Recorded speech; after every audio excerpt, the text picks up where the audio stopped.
I got fascinated by conflicts of interests, corruption, and self-censorship.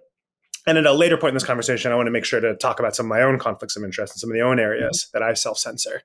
And I got so frustrated being in DC and hearing people talk publicly about China or Turkey or Saudi Arabia as former government officials and pretending that they weren't consulting. And Kissinger, since he started Kissinger Associates in 1982, was a businessman masquerading as a diplomat. And so he would go and he would make these grand pronouncements and he would pretend that he was some independent thinker. Well, he was a businessman.